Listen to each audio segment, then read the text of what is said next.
નાણાં ધીરનાર લાયસન્સનો ગેરઉપયોગ કરી ફરિયાદી પાસેથી વધુ વ્યાજ વસૂલ કરવા ફરિયાદીને જાનથી મારી નાખવાની ધમકી આપી બળજબરીથી રૂપિયા કઢાવી લેનાર ઈસમને પકડી પાડી કાયદેસરની કાર્યવાહી કરતી ઉધના પોલીસ. નાણાં ધીરનારના લાયસન્સનો ગેરઉપયોગ કરી ફરિયાદી પાસેથી વધુ વ્યાજ વસૂલ કરવા ફરિયાદીને જાનથી મારી નાખવાની ધમકી.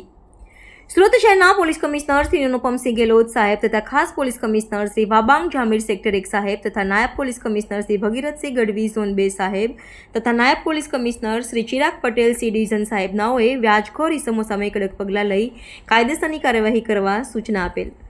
આ કામના આરોપી સંદીપ સુરેશભાઈ પાટીલના જે નાણાં ધીરનારનું લાયસન્સ ધરાવતા હોય જેમાં સરકારી ધારાધોરણ મુજબ શરાફી 1.5% દરે વ્યાજ વસૂલ કરવાનું હોય છે, પરંતુ તેઓ નાણાં ધીરનારનું લાયસન્સ ધરાવતા હોય જેનો ગેરઉપયોગ કરતા હોય.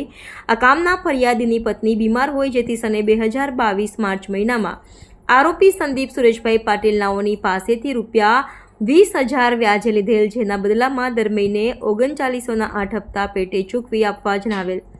જેના ફરિયાદી પાસેથી બળજબરીથી રૂપિયા 81,600 કઢાવી લીધેલ હોય તેમ છતાં રૂપિયા 1,04,000 બાકી ચૂકવવાના કહી ફરિયાદીને જાનથી મારી નાખવાની ધમકી આપી ગુનો આચરેલ હોય.